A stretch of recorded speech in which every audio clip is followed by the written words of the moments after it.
www.tawheedkhalis tawheedkhalis.com.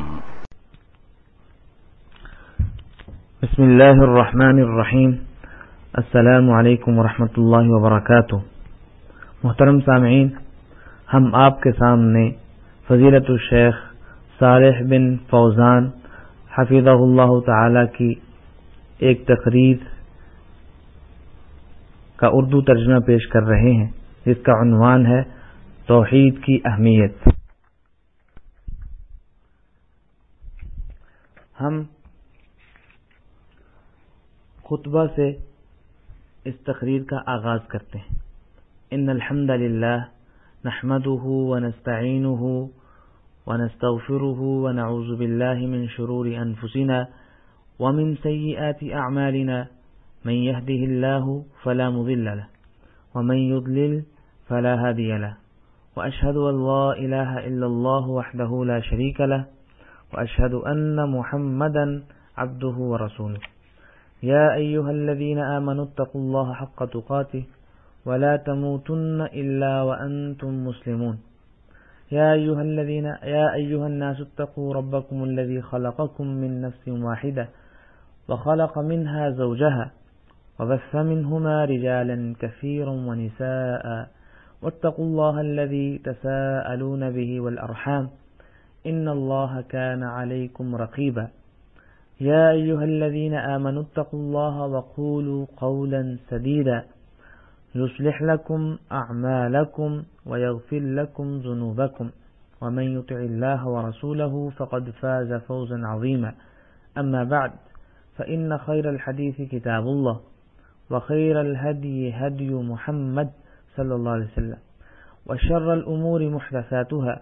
وكل محدثة بدعة وكل بدعة ضلالة وَكُلُّ ضَلَالَةٍ فِي النَّارِ.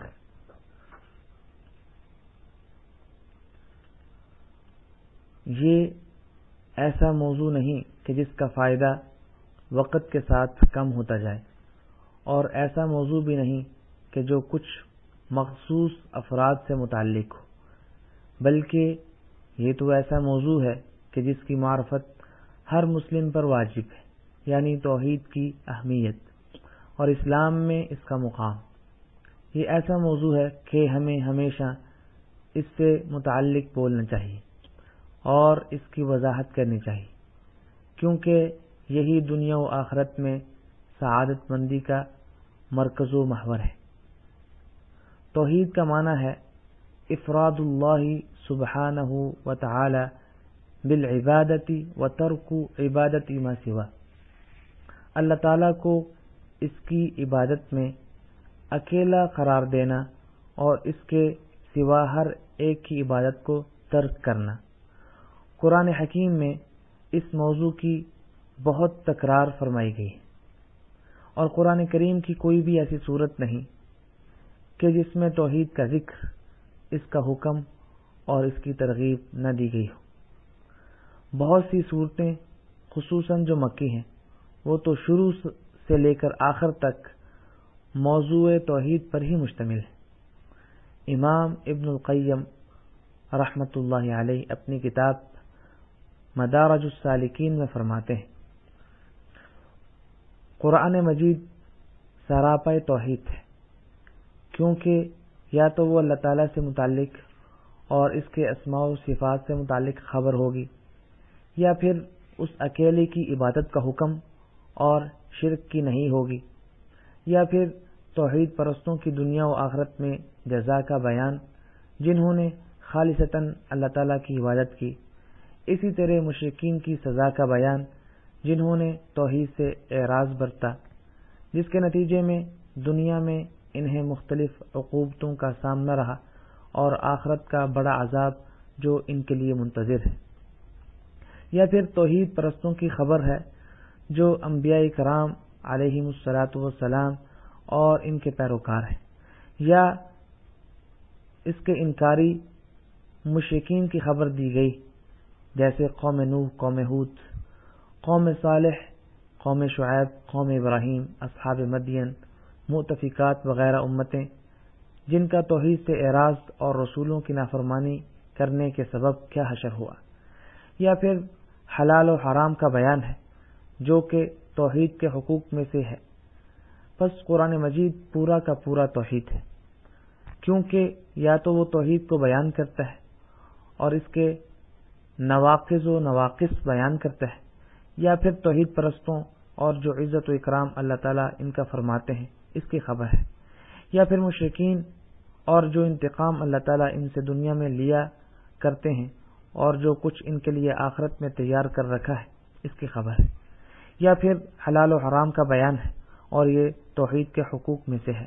لہذا قرآن کریم سارے کا سارا توحید، اس کے حقوق اور اس کے مفسدات اور مبتلات کا بیان ہے۔ چنانچہ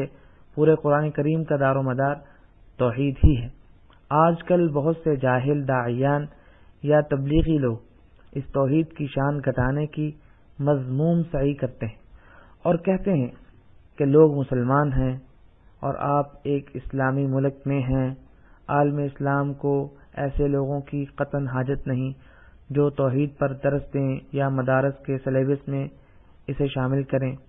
اور توحید کی کتابیں مساجد میں پڑھائی جائیں۔ یہ داعیان دین ہو کر اس قسم کی باتیں کرتے ہیں۔ یہ تو نری جہالت ہے، کیونکہ ایک مسلمان تو دوسروں کی بنسبت زیادہ محتاج ہے کہ وہ توحید کی معرفت حاصل کرے تاکہ اس کے تقاضوں کو پورا کرے، اس پر قائم ہو، اور جو باتیں اس میں خلل پیدا کرتی ہیں یا اسے سرے سے ختم ہی کر دیتی ہیں ان سے دور رہے، جیسے مختلف شرکیات، بدعات و خرافات۔ چنانچہ یہ بات کافی نہیں کہ وہ اسلام کے تقاضوں کو پورے کیے بغیر نام کا مسلمان بنے، اور اسلام کے تقاضے ہرگز بھی پورے نہیں ہو سکتے جب تک وہ اس کی اساس اور اس بنیادی قاعدے جس پر اسلام کی عمارت قائم ہے کی معرفت حاصل نہ کر لے، اور وہ اساس و بنیادی قاعدہ توحید ہے۔ کیونکہ اگر لوگ توحید، مسائل شرک و امور جاہلیت سے جاہل ہوں گے تو وہ لامحالہ خواہ جانتے ہوئے یا انجانے میں شرک میں واقع ہو جائیں گے، اور بإن صورت عقیدہ توحید کی کڑیاں ٹوٹ جائیں گی، جیسا کہ امیر المؤمنین عمر بن خطاب رضی اللہ تعالی عنہ نے فرمایا: انما تنقض عرى الاسلام عروة اذا نشأ في الاسلام من لا يعرف الجاہلیہ۔ اسلام کی کڑیاں یکے بعد دیگرے ٹوٹتی رہیں گی یہاں تک کہ ایسے مسلمان بھی پیدا ہوں گے جو جاہلیت کو نہیں جانتے ہوں گے۔ پس کیا تمام مسلمان امور عقیدہ اور توحید کو جانتے ہیں؟ اگر آپ کہیں کہ علماء کرام یہ جانتے ہیں تو بھی علماء کرام تو بہت قلیل تعداد میں ہیں، اور ان میں بھی جو صحیح معنوں میں حقیقی علماء ہیں وہ تو اس سے بھی قلیل تر ہے۔ اسی طرح جوں زمانہ گزرتا جائے گا حقیقی علماء کرام کی تعداد میں کمی آتی رہے گی، اور نام نہاد خود ساختہ علماء، بے علم و عمل، قراء اور جاہل لیڈروں کی کثرت ہوگی، جیسا کہ رسول اللہ صلی اللہ علیہ وسلم نے فرمایا: ان اللہ لا يقبض هذا العلم انتزاعا ينتزعه من صدور الرجال ولكن يقبض هذا العلم بموت العلماء حتى إذا لم يبق عالما اتخذ الناس رؤوسا جهالا فأفتوا بغير علم فضلوا وأضلوا۔ اللہ تعالیٰ اس علم کو اس طرح سے نہیں اٹھائیں گے کہ اسے لوگوں کے دلوں سے محو کرتے، بلکہ اس علم کو علماء کرام کی موت کے ذریعے اٹھایا جائے گا، یہاں تک کہ جب علماء کرام باقی نہ رہیں گے تو لوگ اپنا بڑا جاہلوں کو بنا لیں گے جو انہیں بغیر علم کے فتویٰ دیں گے، نتیجتاً خود بھی گمراہ ہوں گے اور دوسروں کو بھی گمراہ کریں گے۔ اس کے علاوہ ایک اور حدیث میں ہے کہ آخری دور میں حقیقی علماء کرام قلیل تعداد میں ہوں گے جبکہ محض قراء کثرت سے ہوں گے۔ ایک اور اثر میں ہے کہ آخری زمانے میں خطباء کثیر تعداد میں ہوں گے جبکہ فقہاء کرام قلیل ہوں گے۔ اس سے یہ معلوم ہوا کہ ہمیں چاہیے کہ ہم توحید کی جانب خصوصی توجہ دیں اور بدرجہ اتم اہتمام فرمائیں، اس طرح کہ اس کی تعلیم دیں، اس پر تقاریر کریں، اس بارے میں کانفرنسیں یا مجالس منعقد کریں، اس کے لیے میڈیا پر پروگرام مرتب کریں، اخبارات و میگزین میں اس پر لکھیں، اور اس توحید کی طرف کھل کر دعوت دیں، خواہ کوئی خوش ہو یا ناراض، کیونکہ یہی ہمارے دین کی اساس اور عقیدے کی بنیاد ہے، اور ہم سب سے زیادہ اس بات کے محتاج ہیں کہ اس کا تعارف حاصل کریں اور اس کی تعلیم دیں اور لوگوں کو بیان کریں۔ اس مملکت سعودی عرب، جس کی اللہ تعالیٰ نے دعوت توحید کے ذریعے حفاظت فرمائی، کے علاوہ پورے عالم اسلام میں شرک کے مظاہر قبروں پر مزارات کی صورت میں عام ہیں، جن کے بارے میں آپ سنتے رہتے ہوں، بلکہ جنہوں نے آپ میں سے ان ممالک کا سفر کیا ہو تو وہ خود مشاہدہ بھی کیا ہوگا۔ ان لوگوں کے یہاں دین ہی شرک، مردوں کی عبادت قبروں سے تقرب حاصل کرنے کا نام ہے، اور جو ایسا نہ کرے وہ الٹا ان کے نزدیک مسلمان نہیں، کیونکہ ان کے زعم میں، جیسا کہ وہ اکثر کہتے رہتے ہیں، کہ ایسا شخص اولیاء کرام کی شان میں گستاخی کرتا ہے، اور انتہائی افسوس کی بات ہے کہ وہ ایسے داعیان اور تبلیغی حضرات بھی موجود ہیں جو ان ممالک میں دعوت توحید کا اہتمام نہیں کرتے، بلکہ وہ لوگوں کو محض اچھے اخلاق اپنانے، زناکاری اور شراب نوشی کو ترک کرنے کی دعوت دیتے ہیں، جو کہ بلا شبہ کبیرہ گناہوں میں سے ہیں۔ لیکن سوچنا چاہیے کہ اگر یہ لوگ زناکاری اور شراب نوشی چھوڑ دیں اور اپنے اخلاق اچھے کر لیں اور سود کھانا بند کر دیں، پھر بھی انہیں کبیرہ گناہوں کو چھوڑنے والا تصور نہیں کیا جائے گا جب تک کہ وہ شرک کو نہیں چھوڑتے، بلکہ اس سے بھی آگے، جو شخص خواہ خود شرک نہیں بھی کرتا لیکن اس کا انکار بھی نہیں کرتا، اور نہ ہی اس توحید کی طرف دعوت دیتا ہے، اور نہ ہی مشرکین سے برات کا اظہار کرتا ہے، تو وہ انہی جیسا ہے۔ اسی لیے تو اللہ تعالیٰ نے اپنے نبی صلی اللہ علیہ وسلم کو حکم ارشاد فرمایا کہ آپ فرما دیجیے وَمَا أَنَا مِنَ الْمُشْرِكِينَ، اور میں مشرکوں میں سے نہیں ہوں۔ اس آیت میں مشرکین سے برات کا اظہار ہے، بس ایک توحید پرست مسلمان کے لیے لازم ہے کہ وہ مشرکین سے برات کا اظہار کرے، اور اس کے لیے یہ جائز نہیں کہ وہ خاموش رہے حالانکہ شرک اس کے وطن میں پھل پھول رہا ہو، مزارات قائم ہوں، قبروں کا طواف جاری و ساری ہو۔ تو کسی بھی شخص کے لیے جو اللہ تعالیٰ اور یوم آخرت پر ایمان رکھتا ہے، جائز نہیں کہ وہ اس خطرناک وبائی بیماری پر خاموشی اختیار کرے جو پوری امت کی ہلاکت کا سبب ہے، اور یہ کہے کہ نہیں، میں تو لوگوں کو حسن اخلاق و کردار اور شراب و زنا کو چھوڑنے کی طرف ہی دعوت دوں گا، حالانکہ ان امور کا کیا فائدہ جب اساس اور بنیاد ہی موجود نہ ہو۔ کیا جب آپ کوئی عمارت تعمیر کرتے ہیں تو سب سے زیادہ اہمیت اس کی بنیاد اور ستونوں کو نہیں دیتے تاکہ وہ عمارت صحیح طور پر استوار ہو؟ ورنہ اگر آپ بنیاد و ستونوں کی پرواہ کیے بغیر خواہ کتنا ہی عمارت کو مضبوط کرتے جائیں، اس کے گرنے کا قوی امکان ہے، جو خود آپ کے لیے اور جو کوئی اس میں داخل ہو اس کے لیے خطرے کا باعث ہوگی۔ اسی طرح دین کا معاملہ ہے، اگر وہ صحیح عقیدے و اساس اللہ تعالیٰ کی توحید اور شرک سے اسے پاک قرار دینے اور ساتھ ہی مشرکین سے بیزاری پر قائم نہ ہو تو ایسا دین اپنے ماننے والوں کو کوئی فائدہ نہیں پہنچا سکتا، کیونکہ یہ دین نہ اصل اساس پر قائم ہے اور نہ ہی صحیح سالم ستونوں پر استوار ہے۔ نبی اکرم صلی اللہ علیہ وسلم بعثت کے بعد 13 سال مکہ مکرمہ میں لوگوں کو توحید کی دعوت دیتے رہے اور یہ فرماتے رہے قولوا لا الہ الا اللہ تفلحوا، لوگو لا الہ الا اللہ، اللہ کے سوا کوئی معبود نہیں ہے، کہو فلاح پا جاؤ گے۔ اس طرح توحید کی طرف بلاتے رہے۔ اسی طرح مکی صورتوں پر غور کریں تو وہ تمام کی تمام عقیدہ توحید اور عقیدے کی بنیادوں کو بیان کرتی ہیں۔ پھر جب اس کے بعد توحید اچھی طرح راسخ اور عقیدہ قائم ہو گیا تو باقی ماندہ شریعت اسلام نازل ہوئی۔ نماز اور زکوٰۃ کا حکم مدینہ نبویہ میں نازل ہوا۔ نماز تو نبی اکرم صلی اللہ علیہ وسلم پر اسراء و معراج والی رات ہجرت سے کچھ ماہ قبل مکہ مکرمہ میں فرض کی گئی، بعد اس کے کہ توحید راسخ ہو چکی تھی اور عقیدہ بنیاد پکڑ چکا تھا۔ پھر اس کے بعد زکوٰۃ فرض ہوئی، پھر روزے، پھر حج، پھر اس طرح باقی اسلامی احکامات۔ جو بات اس کو بالکل جلی طور پر واضح کرتی ہے وہ یہ کہ رسول اللہ صلی اللہ علیہ وسلم نے جب معاذ رضی اللہ تعالی عنہ کو یمن کی جانب دعوت کی غرض سے روانہ فرمایا تو ان کے لیے منہج دعوت کا پورا خاکہ کھینچتے ہوئے فرمایا انک تأتی قوما من اہل الکتاب فلیکن اول ما تدعوهم الیہ شہادت ان لا الہ الا اللہ وانی رسول اللہ فانہم اطاعوک لذلک فأخبرهم أن الله تعالى افترض عليهم 5 صلوات في اليوم والليلة فإنهم أطاعوك لذلك فأعلمهم أن الله افترض عليهم صدقة تؤخذ من أغنيائهم وترد إلى فقرائهم. تم ایک اہل کتاب قوم کی طرف جا رہے ہو تو چاہیے کہ جس چیز کی طرف سب سے پہلے تم انہیں دعوت دو وہ لا الہ الا اللہ اور محمد الرسول اللہ کی گواہی ہو. پھر اگر وہ تمہاری یہ بات مان لیں تو انہیں بتانا کہ اللہ تعالیٰ نے ان پر شب و روز میں 5 نمازیں فرض فرمائی ہیں، اور اگر وہ یہ بھی مان لیں تو انہیں بتانا کہ اللہ تعالیٰ نے ان پر صدقہ زکوٰۃ فرض کیا ہے جو ان کے امیروں سے لیا جائے گا اور انہی کے فقیروں میں تقسیم کر دیا جائے گا.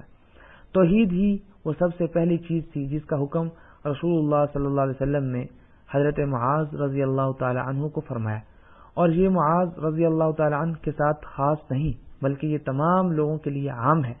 جو بھی دعوت اللہ کا کام کرے. ہمیں چاہیے کہ اس اصل سے شروع کریں، اور اگر وہ ہماری بات مان لیں اور لا الہ الا اللہ کی گواہی دیں اور عقیدہ توحید کا اعتراف کر لیں تو پھر انہیں نماز اور زکوٰۃ کا حکم دیا جائے. لیکن توحید کا اقرار کیے بغیر انہیں نماز کا حکم نہ دیں، کیونکہ نماز زکوٰۃ اور تمام اعمال خواہ کتنی ہی کثرت سے کیا جائیں توحید کے بنا کوئی فائدہ نہیں. اللہ تعالیٰ کا فرمان ہے وَلَقَدْ أُوحِيَ إِلَيْكَ وَإِلَى الَّذِينَ مِن قَبْلِكَ لَئِنْ أَشْرَكْتَ لَيَحْبَطَنَّ عَمَلُكَ وَلَتَكُونَنَّ مِنَ الْخَاسِرِينَ بَلِ اللَّهَ فَاعْبُدْ وَكُن مِنَ الشَّاكِرِينَ. یقیناً ہم نے آپ صلی اللہ علیہ وسلم کی اور آپ سے پہلے نبیوں کی طرف یہی وحی کی کہ اگر آپ نے بھی شرک کیا تو میں آپ کے تمام اعمال اکارت کر دوں گا اور آپ یقیناً خسارہ پانے والوں میں سے ہو جائیں گے، بلکہ اللہ تعالیٰ ہی کی عبادت کرو اور شکر گزار بندوں میں سے ہو جاؤ. اور اللہ تعالیٰ نے ابراہیم علیہ الصلاۃ والسلام کی ذریت میں سے انبیاء کرام علیہم الصلاۃ والسلام کا ذکر کرتے ہوئے فرمایا وَتِلْكَ حُجَّتُنَا آتَيْنَاهَا إِبْرَاهِيمَ عَلَى قَوْمِهِ نَرْفَعُ دَرَجَاتٍ مَّن نَّشَاءُ إِنَّ رَبَّكَ حَكِيمٌ عَلِيمٌ. وَوَهَبْنَا لَهُ إِسْحَاقَ وَيَعْقُوبَ كُلًّا هَدَيْنَا وَنُوحًا هَدَيْنَا مِن قَبْلُ وَمِن ذُرِّيَّتِهِ دَاوُودَ وَسُلَيْمَانَ وَأَيُّوبَ وَيُوسُفَ وَمُوسَى وَهَارُونَ وَكَذَلِكَ نَجْزِي الْمُحْسِنِينَ وَزَكَرِيَّا وَيَحْيَى وَعِيسَى وَإِلْيَاسَ كُلٌّ مِّنَ الصَّالِحِينَ وَإِسْمَاعِيلَ وَالْيَسَعَ وَيُونُسَ وَلُوطًا وَكُلًّا فَضَّلْنَا عَلَى الْعَالَمِينَ وَمِنْ آبَائِهِمْ وَذُرِّيَّاتِهِمْ وَإِخْوَانِهِمْ وَاجْتَبَيْنَاهُمْ وَهَدَيْنَاهُمْ إِلَى صِرَاطٍ مُسْتَقِيمٍ ذَلِكَ هُدَى اللَّهِ يَهْدِي بِهِ مَن يَشَاءُ مِنْ عِبَادِهِ وَلَوْ أَشْرَكُوا لَحَبِطَ عَنْهُمْ مَا كَانُوا يَعْمَلُونَ. اور یہ ہماری حجت تھی جو ہم نے ابراہیم علیہ الصلوۃ والسلام کو ان کی قوم کے مقابلے میں دی تھی. ہم جس کو چاہتے ہیں مرتبوں میں بڑھا دیتے ہیں، بے شک آپ کا رب بڑا حکمت والا بڑا علم والا ہے. اور ہم نے ان کو اسحاق دیا اور یعقوب، ہر ایک کو ہم نے ہدایت کی، اور پہلے زمانے میں ہم نے نوح کو ہدایت کی، اور ان کی اولاد میں سے داود کو، سلیمان کو، ایوب کو، یوسف کو، موسیٰ کو اور ہارون کو، اور اسی طرح ہم نیک کام کرنے والوں کو جزا دیتے ہیں. اور زکریا کو اور یحییٰ کو اور عیسیٰ کو اور الیاس کو سب نیک لوگوں میں سے تھے، اور اسماعیل اور یسع اور یونس اور لوط کو، اور ہر ایک کو تمام جہان والوں پر ہم نے فضیلت دی، اور ان کے کچھ باپ دادوں کو اور کچھ اولاد کو اور کچھ بھائیوں کو، اور ہم نے انہیں مقبول بنایا، اور ہم نے انہیں راہ راست کی ہدایت کی. علیہم الصلاۃ والسلام. اللہ کی ہدایت ہی ہے جس کے ذریعے اپنے بندوں میں سے جس کو چاہے اس کی ہدایت کرتا ہے. اور اگر بالفرض یہ حضرات بھی شرک کرتے تو جو کچھ یہ اعمال کرتے تھے وہ سب بیکار ہو جاتے. انبیاء کرام علیہم الصلاۃ والسلام نے سب سے پہلے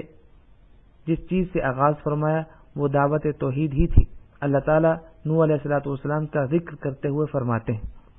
لقد ارسلنا نوحا الى قومه فقال یا قوم اعبدوا اللہ ما لکم من الہ غیرہ۔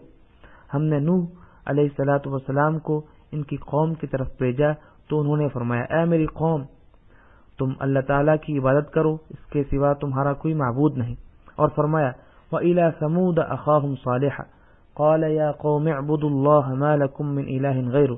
اور قوم سمود کی طرف ان کے بھائی صالح علیہ السلام کو بھیجا، انہوں نے فرمایا اے میری قوم تم اللہ کی عبادت کرو، اس کے سوا تمہارا کوئی معبود نہیں۔ وَإِلَى مَدْيَنَ أَخَاهُمْ شُعَيْبًا قَالَ يَا قَوْمِ اعْبُدُوا اللَّهَ مَا لَكُم مِّنْ إِلَٰهٍ غَيْرُهُ۔ اور ہم نے مدین والوں کی طرف ان کے بھائی شعیب علیہ السلام کو بھیجا، انہوں نے فرمایا اے میری قوم اللہ کی عبادت کرو، اس کے سوا تمہارا کوئی معبود نہیں۔ بلکہ اللہ تعالیٰ نے اجمالی طور پر تمام رسولوں کی دعوت کا اس آیت میں ذکر فرمایا وَلَقَدْ بَعَثْنَا فِي كُلِّ أُمَّةٍ رَسُولًا أَنِ اعْبُدُوا اللَّهَ وَاجْتَنِبُوا الطَّاغُوتَ فَمِنْهُمْ مَنْ هَدَى اللَّهُ وَمِنْهُمْ مَنْ حَقَّتْ عَلَيْهِ الضَّلَالَةُ فَسِيرُوا فِي الْأَرْضِ فَانظُرُوا كَيْفَ كَانَ عَاقِبَةُ الْمُكَذِّبِينَ۔ اور ہم نے ہر امت میں ایک رسول بھیجا جس نے سب سے پہلے یہی دعوت دی کہ اللہ تعالیٰ کی عبادت کرو اور طاغوت کی عبادت سے بچو۔ پس بعض لوگوں کو تو اللہ تعالیٰ نے ہدایت دی اور بعض پر گمراہی ثابت ہو گئی۔ پس تم خود زمین میں چل پھر کر دیکھ لو کہ جھٹلانے والوں کا انجام کیسا کچھ ہوا۔ اور اللہ تعالیٰ فرماتے ہیں وَمَا أَرْسَلْنَا مِن قَبْلِكَ مِن رَّسُولٍ إِلَّا نُوحِي إِلَيْهِ أَنَّهُ لَا إِلَٰهَ إِلَّا أَنَا فَاعْبُدُونِ۔ آپ صلی اللہ علیہ وسلم سے پہلے بھی جو رسول ہم نے بھیجا اس کی طرف یہی وحی نازل فرمائی میرے سوا کوئی معبود برحق نہیں، پس تم سب میری ہی عبادت کرو۔ یہی اساس، اصل اور بنیاد ہے۔ ہم کس طرح اس سے لاپرواہی اور غفلت برت کر ان لوگوں کو غلط کہتے ہیں جو اس کی طرف دعوت دیں اور ان کے بارے میں کہتے ہیں کہ یہ مسلمانوں میں تفرقہ چاہتے ہیں۔ ہرگز نہیں، یہ بالکل بھی مسلمانوں میں تفرقے کا سبب نہیں، بلکہ اس سے تو مسلمانوں کا کلمہ مجتمع ہوتا ہے، کیونکہ مسلمانوں کا کلمہ سوائے کلمہ توحید کے کسی چیز پر جمع نہیں ہو سکتا، اور امن و امان کا قیام بھی اسی توحید پر منحصر ہے۔ اللہ تعالیٰ کا فرمان عالی شان ہے وعد اللہ الذین آمنوا منکم وعملوا الصالحات ليستخلفنهم في الأرض كما استخلف الذين من قبلهم وَلَيُمَكِّنَنَّ لَهُمْ دِينَهُمُ الَّذِي ارْتَضَىٰ لَهُمْ وَلَيُبَدِّلَنَّهُمْ مِنْ بَعْدِ خَوْفِهِمْ أَمْنًا يَعْبُدُونَنِي لَا يُشْرِكُونَ بِي شَيْئًا وَمَنْ كَفَرَ بَعْدَ ذَلِكَ فَأُولَٰئِكَ هُمُ الْفَاسِقُونَ۔ تم میں سے ان لوگوں سے جو ایمان لائے اور نیک اعمال کیے، اللہ تعالیٰ کا وعدہ ہے کہ انہیں ضرور زمین میں خلیفہ بنائے گا، جیسا کہ ان لوگوں کو خلیفہ بنایا تھا جو ان سے پہلے تھے، اور یقیناً ان کے لیے ان کے اس دین کو مضبوطی کے ساتھ محکم کر کے جما دے گا جسے ان کے لیے وہ پسند فرما چکا ہے، اور ان کے خوف و خطر کو وہ امن و امان سے بدل دے گا۔ وہ میری عبادت کریں گے اور میرے ساتھ کسی کو بھی شریک نہ ٹھہرائیں گے۔ اس کے بعد جو لوگ ناشکری اور کفر کریں وہ یقیناً فاسق ہیں۔ اس میں جس شرط کا بیان ہے وہی اساس، یعنی یہ عظیم مقاصد حیات بلا شرکت غیر اکیلے اللہ تعالیٰ کی عبادت سے ہی حاصل ہو سکتے۔ فرمایا یعبدوننی لا یشرکون بی شیئا، وہ میری عبادت کریں گے اور میرے ساتھ کسی کو بھی شریک نہ ٹھہرائیں گے۔ اس کلمہ توحید کو اپنائے بنا نہ امت کا کلمہ مجتمع ہو سکتا ہے اور نہ ہی اس کی بنیادیں درست ہو سکتی ہیں۔ اس امت کی بنیاد صحیح عقیدہ توحید پر ہی استوار ہو سکتی ہے۔ لیکن اگر امت میں شرک داخل ہو جائے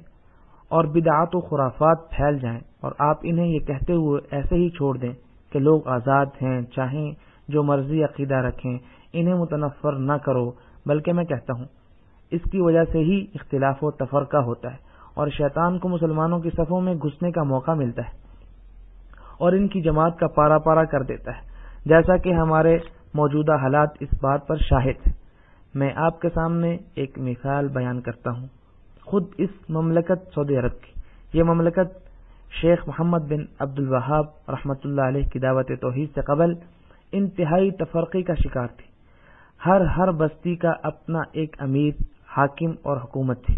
ہر بستی یا ریاست دوسری ریاست کے درپے تھی اور سب باہم دست و گریباں تھے، بلکہ تاریخ یہ بتاتی ہے کہ یہ بستی والے آپس میں قتال تک کرتے تھے، لوٹ مار قتل و غارت کا بازار گرم تھا۔ پھر جب اللہ تعالیٰ نے اس نیک اور کامیاب مرد مجاہد کے ہاتھوں یہ بابرکت دعوت اس وطن میں عام فرمائی تو تمام کی تمام ریاستیں متحد ہو گئیں اور سب ایک ہی قیادت کے زیر سایہ آ گئیں، اور ان کا اپنا ایک وطن معرض وجود میں آیا جو خالص دین اور توحید پر قائم تھا۔ الحمدللہ اب تک ہے۔ یہ اس لیے چونکہ یہ توحید کی اساس پر قائم ہوا، مگر اس توحید کی اساس سے قبل یہی ملک متفرق تھا اور یہی لوگ شجر و حجر سے تبرک حاصل کیا کرتے تھے اور جادوگر لوگوں کے درمیان اپنی کارگزاری کیا کرتے تھے۔ عامل اور نجومی لوگ بستی بستی گھوم پھر کر لوگوں کے عقائد خراب کیا کرتے تھے۔ شرعی حکم کی بجائے ان میں قبائلی و جاہلی رسم و رواج اور جرگوں کے مطابق فیصلے ہوا کرتے تھے اور صحیح عقیدے اور اجتماع و اتحاد کا نام و نشان تک نہ تھا۔ پس جب اللہ تعالیٰ نے یہ نور اور یہ بابرکت دعوت عنایت فرمائی تو یہ تمام ریاستیں ایک ہو گئیں اور عوام کو اطمینان نصیب ہوا، حدود الہی، عمل بالمعروف اور نہی عن المنکر کا نفاذ ہوا اور سب مسلمان آپس میں بھائی بھائی بن گئے۔ یہ اس صحیح اور درست عقیدہ توحید کی برکت سے سب کچھ ہوا۔ اسی طرح رسول اللہ صلی اللہ علیہ وسلم کی بعثت سے قبل عرب کی جو حالت تھی، لوگ متفرق اور پھوٹ کا شکار تھے، خون خرابہ، قتل و غارت اور قبائلی تعصب چار سو پھیلا ہوا تھا۔ پھر جب رسول اللہ صلی اللہ علیہ وسلم ان میں مبعوث ہوئے اور انہیں توحید کی جانب دعوت دی اور انہوں نے اللہ تعالیٰ اور اس کے رسول صلی اللہ علیہ وسلم کی دعوت پر لبیک کہا تو سب متحد ہو گئے اور اس زمین پر ایک سپر پاور بن کر ملکوں اور قوموں کے سردار بن گئے۔ انہی کا ذکر کرتے ہوئے اللہ تعالیٰ نے ارشاد فرمایا، وَاذْكُرُوا نِعْمَةَ اللَّهِ عَلَيْكُمْ إِذْ كُنْتُمْ أَعْدَاءً فَأَلَّفَ بَيْنَ قُلُوبِكُمْ فَأَصْبَحْتُمْ بِنِعْمَتِهِ إِخْوَانًا وَكُنْتُمْ عَلَى شَفَا حُفْرَةٍ مِّنَ النَّارِ فَأَنْقَذَكُم مِّنْهَا كَذَلِكَ يُبَيِّنُ اللَّهُ لَكُمْ آيَاتِهِ لَعَلَّكُمْ تَهْتَدُونَ۔ اور اللہ تعالیٰ کی اس وقت کی نعمت کو یاد کرو جب تم ایک دوسرے کے دشمن تھے تو اس کی مہربانی سے بھائی بھائی ہو گئے اور تم آگ کے گھڑے کے کنارے تک پہنچ چکے تھے تو اس نے تمہیں بچا لیا۔ اللہ تعالیٰ اسی طرح تمہارے لیے اپنی نشانیاں بیان کرتا ہے تاکہ تم ہدایت پاؤ۔ اللہ تعالیٰ نے رسول اللہ صلی اللہ علیہ وسلم کی دعوت سے قبل ان کی حالت بیان فرمائی، پھر اس حالت کا ذکر فرمایا جو ان کی دعوت کے بعد اسے قبول کرنے کے نتیجے میں ان کی ہوئی۔ اللہ تعالیٰ فرماتے ہیں، لَقَدْ مَنَّ اللَّهُ عَلَى الْمُؤْمِنِينَ إِذْ بَعَثَ فِيهِمْ رَسُولًا مِّنْ أَنفُسِهِمْ يَتْلُو عَلَيْهِمْ آيَاتِهِ وَيُزَكِّيهِمْ وَيُعَلِّمُهُمُ الْكِتَابَ وَالْحِكْمَةَ وَإِنْ كَانُوا مِنْ قَبْلُ لَفِي ضَلَالٍ مُبِينٍ۔ بے شک مومنین پر اللہ تعالیٰ کا بڑا احسان ہے کہ ان میں سے ایک رسول ان میں بھیجا جو انہیں اس کی آیتیں پڑھ کر سناتا ہے اور انہیں پاک کرتا ہے اور انہیں کتاب و حکمت سکھاتا ہے۔ یقیناً یہ سب اس سے پہلے کھلی گمراہی میں تھے۔ رسول اللہ صلی اللہ علیہ وسلم کی بعثت سے قبل یہ لوگ کھلی گمراہی میں تھے اور دوسری سوسائٹیوں کا ان پر اثر و رسوخ چلتا تھا، جیسے فارس و روم، بلکہ جتنے بھی کافر ممالک تھے سب کا جزیرہ عرب میں کچھ نہ کچھ حصہ تھا۔ لیکن جب اسلام آیا اور یہ لوگ دین الہی میں داخل ہوئے تو یہ معاملہ برعکس ہو گیا اور یہ جزیرہ عرب پوری دنیا پر حکومت کرنے لگا۔ فتوحات کا سلسلہ بڑھتا رہا، اسلام کی خوب نشر و اشاعت ہوئی اور لوگ جوگ در جوگ دین الہی میں داخل ہوتے گئے۔ امام مالک رحمۃ اللہ علیہ نے فرمایا، لا يصلح آخر هذه الامة الا بما صلح اولها۔ اس امت کے آخری حصے کی اصلاح بھی اسی طور پر ہو سکتی ہے جس سے اس کے پہلے حصے کی اصلاح ہوئی تھی۔ پس اگر یہ امت آج اتفاق و اتحاد، قوت و طاقت، محبت و مودت چاہتی ہے تو اس کی اصلاح اسی طور پر ہو سکتی ہے جس طرح اس کے پہلے لوگوں کی ہوئی تھی۔ لہذا جس چیز نے ان کے پہلے حصے کی اصلاح کی تھی وہ توحید تھی، اسی لیے اس کے آخری یا موجودہ حصے کی اصلاح بھی توحید اور کلمہ توحید لا الہ الا اللہ محمد الرسول اللہ پر مجتمع ہونے ہی سے ممکن ہے۔ یہی وہ چیز ہے جو امت کو متحد رکھ سکتی ہے، یعنی صحیح عقیدہ اور عمل صالح۔ اللہ تعالیٰ کا فرمان ہے، هو الذی ارسل رسولہ بالہدی ودین الحق لیظہرہ علی الدین کلہ وکفی باللہ شہیدا وہی اللہ ہے جس نے اپنے رسول کو ہدایت اور دین حق کے ساتھ بھیجا تاکہ اسے ہر دین پر غالب کر دے، اور اللہ تعالیٰ کافی ہے گواہی دینے والا۔ یہاں الہدا سے مراد علم ہے اور دین الحق سے مراد عمل صالح ہے۔ اس امت کا اتحاد سوائے علم نافع اور عمل صالح کے ناممکن ہے، جس کی اساس توحید اور اللہ تعالیٰ کو اس کی عبادت میں اکیلا قرار دینا ہے۔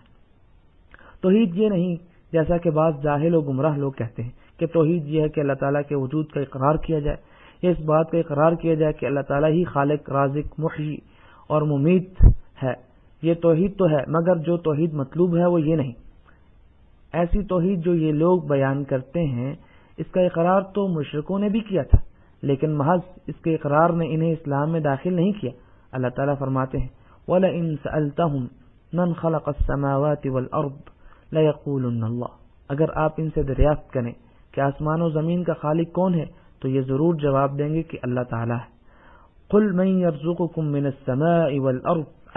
أَم مَّن يَمْلِكُ السَّمْعَ وَالْأَبْصَارَ وَمَن يُخْرِجُ الْحَيَّ مِنَ الْمَيِّتِ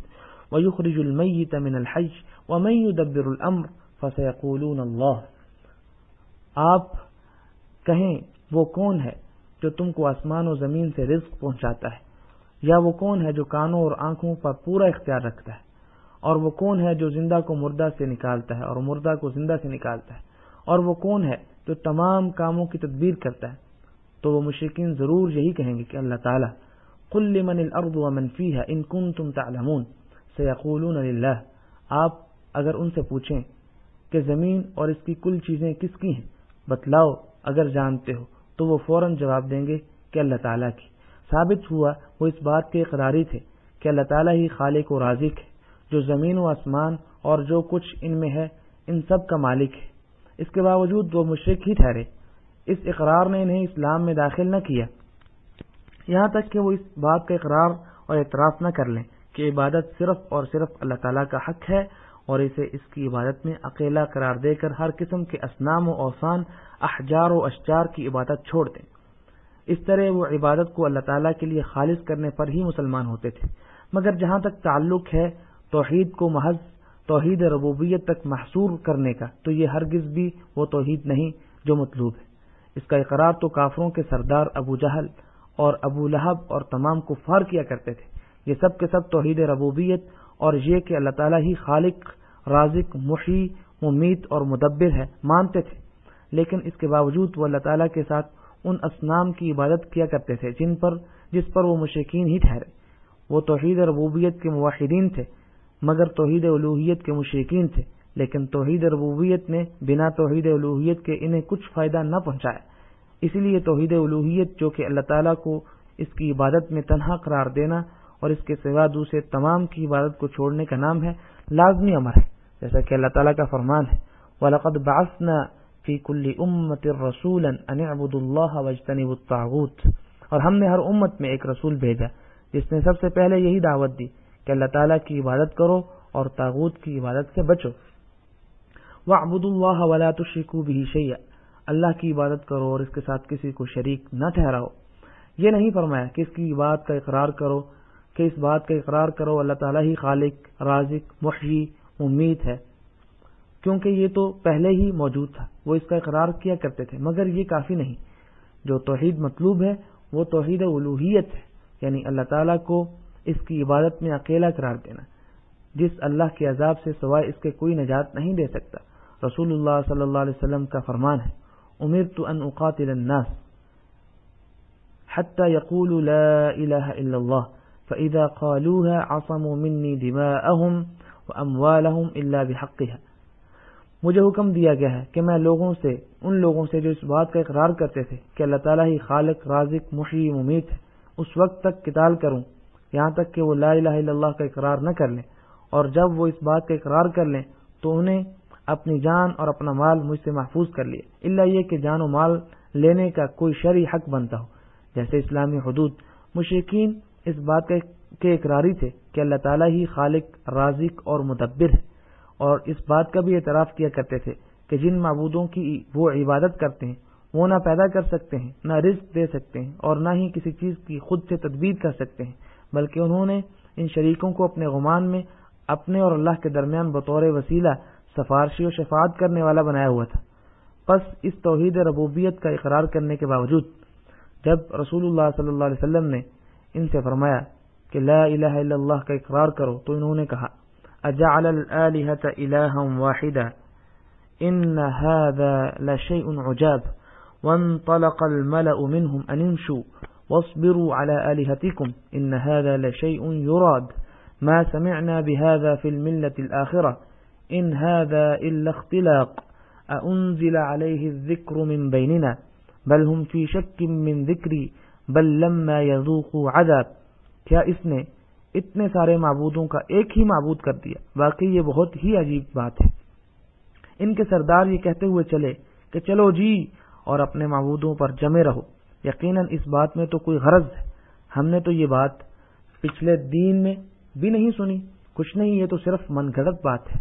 کیا ہم سب میں سے اسی پر کلام الہی نازل کیا گیا؟ دراصل یہ لوگ میری وحی کی طرف سے شک میں ہیں، بلکہ صحیح بات تو یہ ہے کہ انہوں نے اب تک میرا عذاب چکھا ہی نہیں، یعنی یہ جھوٹ ہے۔ رسول اللہ صلی اللہ علیہ وسلم پر یہ تہمت لگائی جب آپ نے انہیں توحید الوہیت کی جانب دعوت دی، اور اللہ تعالیٰ نے ایک دوسری آیت میں ارشاد فرمایا انہم کانوا اذا قیل لهم لا الہ الا اللہ یستکبرون۔ یہ وہ لوگ ہیں کہ جب ان سے کہا جاتا تھا لا الہ الا اللہ، اللہ کے سوا کوئی معبود حقیقی نہیں، تو یہ تکبر و سرکشی کرتے تھے اور کہتے تھے وَيَقُولُونَ أَإِنَّا لَتَارِكُو آلِهَتِنَا لِشَاعِرٍ مَجْنُونٍ بَلْ جَاءَ بِالْحَقِّ وَصَدَّقَ الْمُرْسَلِينَ، اور کہتے تھے کیا ہم اپنے معبودوں کو ایک دیوانے شاعر کی بات پر چھوڑ دیں؟ نہیں نہیں، بلکہ نبی تو حق سچا دین لائے ہیں اور سب رسولوں کی تصدیق کرتے ہیں۔ تمام انبیاء و مرسلین علیہم الصلاۃ والسلام لا الہ الا اللہ کی طرف ہی دعوت دیتے تھے، اور ان میں سے سب سے آخری پیغمبر، ان کے امام اور سب سے افضل جناب محمد رسول اللہ صلی اللہ علیہ وسلم نے ان سب کی تصدیق فرمائی اور خود بھی توحید ہی کی جانب دعوت دی۔ فرمایا بلکہ نبی تو حق سچا دین لائے ہیں اور سب رسولوں کی تصدیق کرتے ہیں۔ ان رسولوں کی تصدیق فرمائی جو آپ صلی اللہ علیہ وسلم سے پہلے ہو گزرے تھے، اور ان سب نے بھی توحید اور ایک اللہ کی بلا شرکت غیر عبادت کی طرف دعوت دی۔ اگر لا الہ الا اللہ کا معنی اللہ تعالیٰ کو خالق اور رازق ماننا ہوتا تو کبھی بھی ان سے لا الہ الا اللہ، اللہ تعالیٰ کے سوا کوئی معبود حقیقی نہیں، کہنے کا مطالبہ نہ کیا جاتا۔ لہذا یہ اس بات کی دلیل ہے کہ یہ الوہیت اس ربوبیت کے علاوہ ہے۔ لازم ہے کہ اللہ تعالیٰ کو اس کی عبادت میں اکیلا تصور کیا جائے۔ اللہ تعالیٰ کا فرمان ہے یا ایھا الناس اعبدوا ربکم الذی خلقکم والذین من قبلکم لعلکم تتقون الذی جعل لکم الارض فراشا والسماء بناء وانزل من السماء ماء فأخرج به من الثمرات رزقا لكم فلا تجعلوا لله اندادا وانتم تعلمون۔ اے لوگو، عبادت کرو اپنے اس رب کی جس نے تمہیں اور تم سے پہلے لوگوں کو پیدا فرمایا، کیونکہ وہ اس بات کے اقراری تھے کہ اللہ تعالیٰ ہی نے انہیں پیدا فرمایا تاکہ تمہیں تقوی حاصل ہو، جس نے تمہارے لیے زمین کو فرش بنایا اور آسمان کو چھت بنایا اور آسمان سے پانی برسایا، جس کے ذریعے سے اس نے تمہارے رزق کے لیے پھل فروٹ نکالے، پھر تم اللہ تعالیٰ کے لیے برابر والے مقرر نہ کرو، حالانکہ تم جانتے ہو۔ تم لوگوں کو اللہ تعالیٰ کی عبادت میں شریک نہ بناؤ، حالانکہ تم یہ جانتے ہو کہ اللہ تعالیٰ کے سوا کوئی خالق و رازق نہیں، اور تم اس بات کا اقرار بھی کرتے ہو کہ تمہارے یہ معبودات کچھ پیدا نہیں کرتے اور نہ ہی رزق ادا کرتے ہیں۔ چنانچہ اللہ تعالیٰ نے اس بات کے ذریعے جس کے وہ اقراری تھے ان پر حجت قائم کی کہ اس بات پر جس کے وہ منکر تھے، یعنی توحید الوہیت۔ پس توحید الوہیت ہی سعادت یا شقاوت کے درمیان اصل فرق ہے، جسے مکمل طور پر اپنانا، اس کی طرف دعوت دینا اور لوگوں کے سامنے اسے کھول کر بیان کرنا واجب ہے۔ جو شخص لا الہ الا اللہ کہتا تو ہے مگر ساتھ ہی قبروں، شجر و حجر کی بھی عبادت کرتا ہے، اور عبادت میں سے کسی چیز کے ذریعے اولیاء، صالحین، جن و فرشتوں کا تقرب حاصل کرنا چاہتا ہے، تو ایسا شخص اللہ تعالیٰ کے ساتھ شرک اور کفر کرنے والا ہے، جسے توحید کی جانب دعوت دینا واجب ہے۔ اگر مان لے تو صحیح، وگرنہ اسے قتل کر دیا جائے گا۔ اللہ تعالیٰ کا فرمان ہے وَقَاتِلُوهُمْ حتى لا تكون فتنة ويكون الدين كله لله فإن انتهوا فإن الله بما يعملون بصير وإن تولوا فاعلموا أن الله مولاكم نعم المولى ونعم النصير. تم ان سے اس وقت تک لڑتے رہو یہاں تک کہ فساد عقیدہ باقی نہ رہے اور دین سارے کا سارا اللہ تعالیٰ ہی کا ہو جائے. پھر اگر یہ باز آ جائیں تو اللہ تعالیٰ ان کے اعمال کو خوب جانتا ہے، اور اگر روگردانی کرے تو یقین رکھیں کہ اللہ تعالیٰ تمہارا کارساز ہے اور وہ بہت اچھا کارساز ہے اور بہت اچھا مددگار ہے. فرمایا وقاتلوہم حتی لا تکون فتنہ، اور تم ان سے اس وقت تک لڑو یہاں تک کہ فساد عقیدہ باقی نہ رہے، یعنی شرک باقی نہ رہے. وَيَكُونَ الدِّينُ كُلُّهُ لِلَّهِ، اور دین سارے کا سارا اللہ ہی کے لیے ہو جائے. جس میں سے کوئی چیز بھی کسی قبر، بت، ولی، فرشتے، جن یا انسان کے لیے نہ ہو، یعنی دین سارے کا سارا خالص اللہ تعالیٰ کے لیے ہو جائے. اور دین عبادت کا نام ہے، نماز، روزہ، دعا، خوف، امید، نظر، رغبت، رہبت، ذبح وغیرہ. پس جو دین کو تقسیم کرتا ہے اللہ اور کسی کے غیر کے درمیان، جیسے قبر یا ولی کے لیے بعض عبادات کرتا ہے، تو ایسا شخص اللہ کے ساتھ شرک و کفر کرنے والا ہے. اللہ تعالیٰ حدیث قدسی میں فرماتے ہیں انا اغنى الشركاء عن الشرك من عمل عملا اشرك فيه غيري تركته وشركه، میں تمام شریکوں سے زیادہ شرک سے مستغنی ہوں. جس کسی نے کوئی عمل کیا اور اس میں میرے ساتھ کسی کو شریک کیا تو میں اسے اور اس کے شرک کو چھوڑ دیتا ہوں. اور ایک روایت میں ہے فانا منه بريء وهو للذي اشرك، تو میں اس سے بری ہوں اور وہ عمل اس کے لیے ہے جسے انہوں نے میرا شریک ٹھہرایا. پس اللہ عز و جل ایسا عمل ہرگز بھی قبول نہیں فرماتے جس میں شرک کی ملاوٹ ہو. وہ تو محض خالصتاً لوجہ اللہ عمل ہی کو شرف قبولیت سے سرفراز فرماتے ہیں. اور اس کے ساتھ ساتھ شرک اور مشرکین سے برات بھی ضروری ہے. اللہ تعالیٰ فرماتے ہیں ان ابراہیم کان امۃ قانتا للہ حنیفا ولم یک من المشرکین، بے شک ابراہیم علیہ السلام پیشوا تھے اور اللہ کے فرما بردار اور یک طرفہ مخلص تھے اور مشرکوں میں سے نہیں تھے. وَإِذْ قَالَ إِبْرَاهِيمُ لِأَبِيهِ وَقَوْمِهِ إِنَّنِي بَرَاءٌ مِّمَّا تَعْبُدُونَ إِلَّا الَّذِي فَطَرَنِي فَإِنَّهُ سَيَهْدِينِ، اور جب ابراہیم علیہ الصلاۃ والسلام نے اپنے والد اور اپنی قوم سے فرمایا کہ میں ان چیزوں سے بیزار اور بری ہوں جن کی تم عبادت کرتے ہو بجز اس ذات کے جس نے مجھے پیدا کیا، اور وہی مجھے ہدایت بھی فرمائے گا. قد كانت لكم اسوة حسنة في ابراہیم والذین معه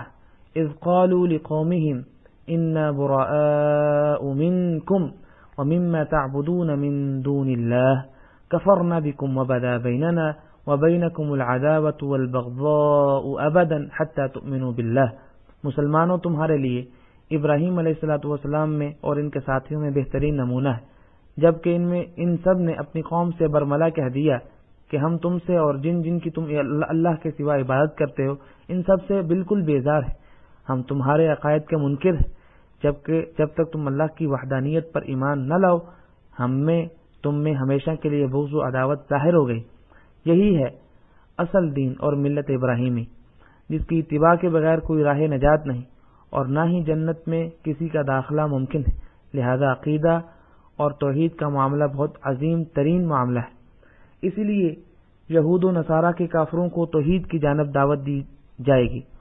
اسی طرح مسلمانوں میں سے جو ایسے مرتدین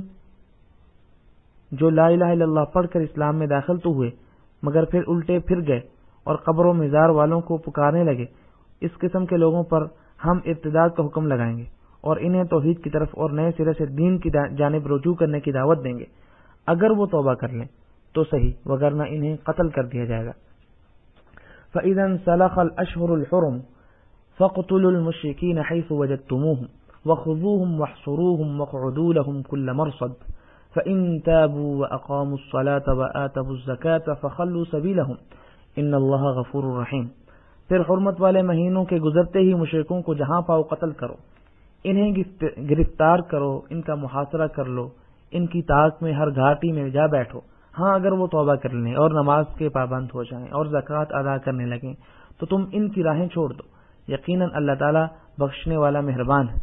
ایک اور آیت میں فرمایا فَإِن تَابُوا وَأَقَامُوا الصَّلَاةَ وَآتَوُا الزَّكَاةَ فَإِخْوَانُكُمْ فِي الدِّينِ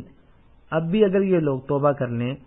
اور نماز کے پابند ہو جائیں اور زکوٰۃ دیتے رہیں تو تمہارے دینی بھائی ہیں، پس کافر و مشرک کو اسلام کی جانب دعوت دی جائے گی۔ اسی طرح مسلمانوں میں سے جو مرتد ہیں انہیں بھی توبہ اور صحیح دینی عقیدے میں جس خلل کے وہ مرتکب ہوئے اس کی تصحیح کرنے کی اور انہیں عبادت میں اخلاص اور قبروں کی عبادت اور اولیاء صالحین کا تقرب حاصل کرنے کے لیے مختلف عبادتیں کرنے سے توبہ کی اور کلمہ توحید جسے انہوں نے پڑھا اسے صحیح معنوں میں اپنانے کی دعوت دی جائے گی۔ اس کے علاوہ توحید پرست مسلمانوں کو بھی جن سے کسی قسم کا شرک صادر نہیں ہوا انہیں بھی صحیح توحید بیان کرنی چاہیے تاکہ وہ کہیں اس میں غلطی نہ کر جائیں اور ان کے سامنے عقیدے کو کھول کر بیان کیا جائے۔ خصوصاً مسلمانوں کی اولاد، عوام اور ابتدائی تعلیموں کو، اسی طرح گمراہ علماء کو بھی ان کے علم و عقیدے کی تصحیح کی دعوت دی جائے گی، جیسا کہ یہود بھی علماء تھے لیکن وہ علماء سو تھے۔ رسول اللہ صلی اللہ علیہ وسلم نے معاذ رضی اللہ تعالی عنہ سے فرمایا انک تأتی قوما من اہل الکتاب فلیکن اول ما تدعوهم الیہ شہادت ان لا الہ الا اللہ، تم ایک اہل کتاب قوم یعنی علماء کی طرف جا رہے ہو تو چاہیے جس چیز کی طرف تم سب سے پہلے انہیں دعوت دو وہ لا الہ الا اللہ کی شہادت ہو۔ اہل علم اور اہل دین کو لا الہ الا اللہ کی شہادت کی طرف دعوت دی جا رہی ہے، حالانکہ وہ بھی اس بات کے دعوے دار تھے کہ ہم دین پر قائم ہیں، لیکن دین کی طرف محض انتساب کافی نہیں۔ اللہ تعالیٰ فرماتے ہیں قاتلوا الذین لا یؤمنون باللہ ولا بالیوم الآخر ولا يحرمون ما حرم اللہ ورسولہ ولا يدينون دين الحق من الذين اوتوا الكتاب حتى يعطوا الجزية عن يد وهم صاغرون، ان لوگوں سے لڑو جو اللہ تعالیٰ پر اور قیامت کے دن پر ایمان نہیں لاتے اور جو اللہ تعالیٰ اور اس کے رسول صلی اللہ علیہ وسلم کی حرام کردہ شے کو حرام نہیں جانتے اور نہ ہی دین حق کو قبول کرتے، ان لوگوں میں سے جنہیں کتاب دی گئی یعنی اہل کتاب، یہاں تک کہ وہ ذلیل و خوار ہو کر اپنے ہاتھ سے جزیہ ادا کریں۔ بس علم سے انحراف کرنے والے کو توحید کی طرف دعوت دی جائے گی اگرچہ وہ عالم ہی کیوں نہ ہو، بس اگر وہ مان لیتا ہے تو بہتر، وگرنہ اسے قتل کر دیا جائے گا۔ اگر وہ اکیلا ہو اور اگر پوری جماعت ہو تو ان سے قتال کیا جائے گا یہاں تک کہ دین تمام کا تمام اللہ ہی کے لیے ہو جائے۔ چنانچہ ثابت یہ ہوا کہ توحید کا معنی ہے افراد اللہ بالعبادہ و ترک عبادت ما سوا، اللہ تعالیٰ کو اس کی عبادت میں اکیلا جاننا اور اس کے علاوہ ہر ایک کی عبادت کو ترک کر دینا۔ اسی بات کی لوگوں کو وضاحت کی جائے گی اور عبادت کا صحیح معنی بتایا جائے گا۔ عبادت کی تعریف یہ ہے اسم جامع لكل ما يحبه الله ويرضاه من الاعمال والاقوال الظاهرة والباطنة، عبادت ایک ایسا جامع اسم ہے جو ہر اس ظاہر و باطن قول و عمل کو شامل ہے جسے اللہ تعالیٰ پسند کرتا ہے اور اس سے راضی ہوتا ہے۔ پس عبادت قلبی دلی بھی ہو سکتی ہے جیسے خوف، خشیت، امید، رغبت، رہبت، توکل، انابت، اخلاص، یہ سب قلبی اعمال ہیں۔ یہ عبادت قلبیہ دلی عبادت کہلاتی ہے۔ اور عبادت قولی بھی ہو سکتی ہے جیسے اللہ تعالیٰ کا ذکر، تسبیح، تکبیر، تحلیل، تحمید، یہ ایسی عبادات ہیں جن میں زبان حرکت کرتی ہے۔ اور عبادت اعضاء و جوارح سے بھی ہوتی ہے جیسے نماز، روزہ، حج، جہاد فی سبیل اللہ، زکوٰۃ نکالنا، صلہ رحمی کرنا اور عمل بالمعروف نہی عن المنکر کرنا۔ پس یہ ساری عبادت اللہ تعالیٰ نے ہی مشروع فرمائی اور واجب ہے کہ ان سب کا اس اکیلے کو حقدار سمجھا جائے اور اس میں اس کے لیے ایسا اخلاص ہو جس میں شرک کا شائبہ تک نہ ہو۔ اللہ تعالیٰ کا فرمان ہے قل انما انا بشر مثلکم یوحى الی انما الہکم الہ واحد فمن كان يرجو لقاء ربه فليعمل عملا صالحا ولا يشرك بعبادة ربه احدا۔ اے نبی صلی اللہ علیہ وسلم آپ فرمائیں کہ نہیں ہوں میں مگر تم جیسا ایک بشر ہی، میری طرف وحی کی جاتی ہے کہ نہیں ہے تمہارا کوئی معبود سوائے اس واحد ذات اللہ تعالیٰ کے، پس جسے اپنے رب سے ملنے کا یقین ہو تو اسے چاہیے کہ وہ عمل صالح کرے اور اپنے رب کی عبادت میں کسی کو بھی شریک نہ کرے۔ اللہ تعالیٰ نے یہی کہنے پر اختصار نہیں فرمایا کہ فلیعمل عملا صالحا، تو اسے چاہیے کہ وہ عمل صالح کرے، بلکہ ساتھ ہی فرمایا ولا یشرک، شرک نہ کرے، کیونکہ عمل صالح میں اگر شرک داخل ہو جائے تو وہ باطل ہو جاتا ہے، اگرچہ وہ کتنا ہی اچھا و نیک عمل کیوں نہ ہو۔ اسے شرک کی ملاوٹ فاسد و باطل کر دیتی ہے۔ عمل دو شرائط کے سوا قبول نہیں ہوتا۔ پہلی شرط اللہ تعالیٰ کے لیے اخلاص، دوسری شرط رسول اللہ صلی اللہ علیہ وسلم کی متابعت، یہ اللہ تعالیٰ کے اس فرمان میں وارد ہوا ہے، وَقَالُوا لَن يَدْخُلَ الْجَنَّةَ إِلَّا مَنْ كَانَ هُودًا أَوْ نَصَارَى تِلْكَ أَمَانِيُّهُمْ قُلْ هَاتُوا بُرْهَانَكُمْ إِن كُنتُمْ صَادِقِينَ بَلَى مَنْ أَسْلَمَ وَجْهَهُ لِلَّهِ وَهُوَ مُحْسِنٌ فَلَهُ أَجْرُهُ عِندَ رَبِّهِ وَلَا خَوْفٌ عَلَيْهِمْ وَلَا هُمْ يَحْزَنُونَ۔ وہ اہل کتاب کہتے ہیں کہ جنت میں سوائے یہود و نصارہ کے کوئی داخل نہیں ہوگا، یہ تو ان کی نری خواہشات ہیں۔ کہو کہ اپنی دلیل لاؤ اگر تم سچے ہو۔ کیوں نہیں، یقیناً جس نے خلوص کے ساتھ اپنے آپ کو اللہ تعالیٰ کے آگے جھکا دیا، بے شک اسے اس کا رب پورا بدلہ دے گا۔ اس پر نہ تو کوئی خوف ہوگا اور نہ ہی غم اور نہ ہی اداسی۔ اللہ تعالیٰ کا فرمان من اسلم وجہہ، جس نے اپنا چہرہ اللہ تعالیٰ کے لیے جھکا دیا، یہ اخلاص ہے، یعنی عمل میں اخلاص کا مطلب ہے کہ اس میں شرک کی ذرا بھی آمیزش نہ ہو، نہ شرک اکبر کی اور نہ ہی شرک اصغر کی۔ اور یہ فرمانا وہو محسن، وہ احسان کرنے والا ہو، یہ دوسری شرط ہے، کیونکہ احسان مطابقت رسول صلی اللہ علیہ وسلم کا نام ہے۔ چنانچہ ہر وہ عمل جس میں مذکورہ دو شرائط نہ پائی جائیں وہ باطل ہے، یعنی عمل میں اگر شرک کی آمیزش ہو جائے تو وہ مردود ہے، اسی طرح اگر بدعت کی ملاوٹ ہو جائے تو بھی مردود ہے، کیونکہ رسول اللہ صلی اللہ علیہ وسلم کا ارشاد گرامی ہے من عمل عملا لیس علیہ امرنا فهو رد، جس کسی نے کوئی ایسا عمل کیا جس کا ہم نے حکم نہ دیا ہو وہ مردود ہے۔ ایک دوسری روایت میں ہے من احدث فی امرنا هذا ما لیس منه فهو رد، جس کسی نے ہمارے اس دین میں کوئی نئی بات ایجاد کی جو اس میں نہ تھی وہ مردود ہے۔ پس کتنی ہی انسان کی نیت اور ارادہ اچھا ہو کیوں نہ ہو، اگر وہ عمل رسول اللہ صلی اللہ علیہ وسلم نے مشروع قرار نہیں فرمایا تو وہ بدعت ہے اور کرنے والے کی طرف مردود ہے، اس کے منہ پر مار دی جاتی، اور اس میں سے کوئی چیز بھی شرف قبولیت حاصل نہیں کر پاتی۔ یہی ہے شہادت لا الہ الا اللہ اور محمد الرسول اللہ کا حقیقی مفہوم۔ شہادت ان محمد الرسول اللہ کا معنی ہے کہ آپ صلی اللہ علیہ وسلم کی اتباع و اقتداء کی جائے، اور آپ نے جس چیز سے منع فرمایا ہے اسے ترک کر دیا جائے، ساتھ ہی آپ صلی اللہ علیہ وسلم کی بتائی ہوئی خبروں کی تصدیق بھی کی جائے۔ اب جو شخص اشہد ان محمد الرسول اللہ میں گواہی دیتا ہوں کہ محمد صلی اللہ علیہ وسلم اللہ تعالیٰ کے رسول ہیں تو کہتا ہے، لیکن نہ آپ صلی اللہ علیہ وسلم کی اتباع و پیروی کرتا ہے اور نہ ہی آپ صلی اللہ علیہ وسلم کی لائی ہوئی شریعت کے تابع فرمان ہے، بلکہ بدعات و محدثات پر عمل پیرا ہے، تو ایسے شخص کی یہ شہادت صحیح نہیں۔ لازم ہے کہ اخلاص ہو، اور یہ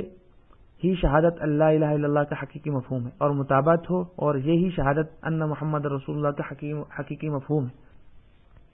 پس شارع تو رسول اللہ صلی اللہ علیہ وسلم ہے، نہ کہ فلاں عالم یا فلاں شیخ۔ علماء اکرام تو خود رسول اللہ صلی اللہ علیہ وسلم کی اتباع و اقتداء فرماتے ہیں۔ البتہ جو طریقہ رسول اللہ صلی اللہ علیہ وسلم سے منحرف ہو تو نہ اس کی پیروی کی جائے گی اور نہ ہی اس کے نقش قدم پر چلا جائے گا، اگرچہ وہ کوئی عالم ہی کیوں نہ ہو، کیونکہ علماء سوء بھی ہوتے ہیں جو لوگوں کو گمراہ کرتے ہیں۔ نبی اکرم صلی اللہ علیہ وسلم کا فرمان ہے انما اخشى علی امتی الائمۃ المضلین، مجھے اپنی امت پر سب سے زیادہ در گمراہ گر علماء کا ہے، کیونکہ رسول اللہ صلی اللہ علیہ وسلم کو اپنی امت پر گمراہ کرنے والے ائمہ کا ڈر ہے، یعنی ائمہ بھی ہیں اور گمراہ گر بھی ہیں۔ وہ اس طرح کے یہ بدعات و خرافات اور محدثات کی طرف لوگوں کو دعوت دیتے ہیں العیاذ باللہ، اور غیر اللہ کی عبادت کی طرف دعوت دیتے ہیں۔ ایسے ہی لوگ علماء میں سے گمراہ گر ائمہ ہیں۔ دین وہی ہے جو نبی کریم صلی اللہ علیہ وسلم لے کر آئے، اور آپ صلی اللہ علیہ وسلم کی موت نہ آئی مگر اس حال میں کہ دین مکمل ہو چکا تھا۔ اب جو کوئی بھی رسول اللہ صلی اللہ علیہ وسلم کے بعد اس میں زیادتی کرنا چاہے گا اور اسے دین باور کرانا چاہے گا تو ہم اسے بدعت ہی کہیں گے۔ اللہ تعالیٰ کا فرمان ہے الیوم اکملت لکم دینکم واتممت علیکم نعمتی ورضیت لکم الاسلام دینا، آج میں نے تمہارے لیے دین کو کامل کر دیا اور تم پر اپنا انعام بھرپور کر دیا، تمہارے لیے اسلام کے دین ہونے پر رضامند ہو گیا۔ یہ آیت نبی صلی اللہ علیہ وسلم پر اس وقت نازل ہوئی جب آپ حجۃ الوداع کے موقع پر عرفہ میں قیام پذیر تھے، جس کے بعد آپ صلی اللہ علیہ وسلم 2 ماہ اور کچھ زائد حیات رہے۔ پھر آپ صلی اللہ علیہ وسلم کی موت اس حال میں ہوئی کہ اللہ تعالیٰ آپ صلی اللہ علیہ وسلم کے ذریعے دین کو مکمل فرما چکے تھے، اسی لیے ہمارے لیے وہی کافی ہے جو آپ صلی اللہ علیہ وسلم لے کر آئے بلا زیادتی و نقصان۔ جس شخص کا یہ عقیدہ ہو تو وہی شخص حقیقی معنوں میں نجات کا طلبگار ہے۔ دوسری جانب جو شخص لوگوں کے لیے کوئی نئی چیز مشروع کرنا چاہتا ہے یا نئی عادات، تقالید اور بدعات ایجاد کرتا ہے تو ایسا شخص گمراہ گر ہے۔ صحابہ اکرام رضی اللہ تعالیٰ عنہ فرماتے ہیں کہ رسول اللہ صلی اللہ علیہ وسلم نے ہمیں ایک عظیم اور بلیغ واعظ فرمایا، ذرفت منها العیون ووجلت منها القلوب قالوا یا رسول اللہ صلی اللہ علیہ وسلم كأنها موعظة مودع فأوصنا قال أوصيكم بتقوى الله والسمع والطاعة وإن تأمر عليكم عبد حبشي فإنه من يعش منكم فسيرى اختلافا كثيرا فعليكم بسنتي وسنة الخلفاء الراشدين المهديين من بعدي تمسكوا بها وعضوا عليها بالنواجذ وإياكم ومحدثات الأمور فإن كل محدثة بدعة وكل بدعة ضلالة وكل ضلالة في النار۔ جس سے آنکھیں اشکبار ہو گئیں اور دل دہل گئے تو ہم نے عرض کیا رسول اللہ ایسا لگتا ہے گویا کہ یہ الوداعی خطبہ ہے، پس آپ ہمیں نصیحت فرمائیں۔ آپ صلی اللہ علیہ وسلم نے فرمایا میں تمہیں اللہ تعالیٰ کا تقوی اختیار کرنے کی وصیت کرتا ہوں اور سننے اور اطاعت کرنے کی، اگرچہ تمہارے اوپر کوئی غلام ہی حکومت کیوں نہ کرے، کیونکہ تم میں سے جو زیادہ عرصہ زندہ رہے گا تو ان قریب وہ بہت اختلاف پائے گا۔ پس تمہیں چاہیے کہ تم میری سنت کو اور میرے بعد آنے والے ہدایت یافتہ خلفائے راشدین کی سنت کو لازم پکڑنا، اس سے تمسک اختیار کرنا اور اپنے جبڑوں سے اسے مضبوطی سے پکڑے رکھنا اور دین میں نئے نئے کام ایجاد کرنے سے بچنا، کیونکہ دین میں ہر نیا کام بدعت ہے اور ہر بدعت گمراہی ہے اور ہر گمراہی کا ٹھکانہ جہنم کی آگ ہے۔ آپ صلی اللہ علیہ وسلم اپنے خطبوں میں فرماتے تھے ان اصدق الحدیث کلام اللہ وخیر الہدی ہدی محمد وشر الامور محدثاتها وکل بدعۃ ضلالہ، بے شک سب سے سچی بات اللہ کی کلام ہے اور سب سے بہترین طریقہ محمد صلی اللہ علیہ وسلم کا طریقہ ہے اور بدترین امور وہ ہیں جو نو ایجاد ہے اور ہر بدعت گمراہی ہے۔ اسی طرح نبی کریم صلی اللہ علیہ وسلم لوگوں کو کتاب اللہ اور اپنی سنت سے تمسک اختیار کرنے کی وصیت فرمایا کرتے تھے اور انہیں بدعات اور محدثات سے خبردار کیا کرتے تھے۔ اللہ تعالیٰ نے ہمارے لیے سورہ فاتحہ نازل فرمائی اور ہمیں نماز کی ہر رکعت میں اس کی قرات کا حکم دیا، جس کے آخر میں یہ دعا ہے صراط الذین انعمت علیہم غیر المغضوب علیہم ولا الضالین، اے اللہ ہمیں صراط مستقیم کی جانب ہدایت فرما، ان لوگوں کی راہ کی طرف جن پر تیرا انعام ہوا، نہ کہ ان کی جن پر تیرا غضب ہوا، اور نہ ہی گمراہوں کی۔ جن پر اللہ تعالیٰ نے انعام فرمایا وہ علم نافع اور عمل صالح کے حامل لوگ ہیں جو اہل اقتداء و اتباع ہیں۔ اللہ تعالیٰ کا فرمان ہے وَمَن يُطِعِ اللَّهَ وَالرَّسُولَ فَأُولَئِكَ مَعَ الَّذِينَ أَنْعَمَ اللَّهُ عَلَيْهِم مِّنَ النَّبِيِّينَ وَالصِّدِّيقِينَ وَالشُّهَدَاءِ وَالصَّالِحِينَ وَحَسُنَ أُولَئِكَ رَفِيقًا، اور جو بھی اللہ تعالیٰ کی اور رسول اللہ صلی اللہ علیہ وسلم کی اطاعت کرے تو وہ ان لوگوں کے ساتھ ہوگا جن پر اللہ تعالیٰ نے انعام فرمایا، جیسے انبیاء، صدیقین، شہداء اور صالحین، یہ بہترین رفیق ہے۔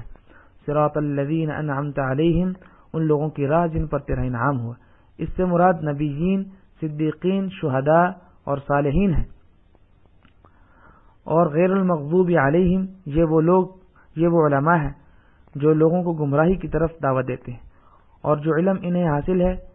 اس پر یا اس کے مطابق عمل نہیں کرتے، حق بات کو جانتے ہیں مگر اس پر عمل پیرا نہیں ہوتے، بلکہ اپنی ہوائے نفس کی پیروی میں یا پھر کسی عہدے و منصب کی طمع و لالچ میں اس حق جسے وہ اچھی طرح جانتے ہیں مخالف بات کی طرف دعوت دیتے ہیں۔ لوگوں کو اس چیز کی طرف دعوت دیتے ہیں جس کا وہ خود بھی اعتقاد نہیں رکھتے، تاکہ ان پر اپنی بڑائی قائم رکھیں، ان کا مال ہڑپ کر سکیں اور انہیں سیدھی راہ سے بھٹکا دیں۔ چنانچہ مغضوب علیہم ہر وہ شخص ہے جس کے پاس علم تو ہو مگر وہ اس کی آپ ہی مخالفت کرے اور اس پر عمل پیرا نہ ہو، جن میں سب سے زیادہ پیش یہود ہیں جن کے پاس علم تھا جیسا کہ قرآن پاک میں ہے الذین آتیناہم الکتاب یعرفونہ کما یعرفون ابناءہم وان فریقا منہم لیکتمون الحق وہم یعلمون،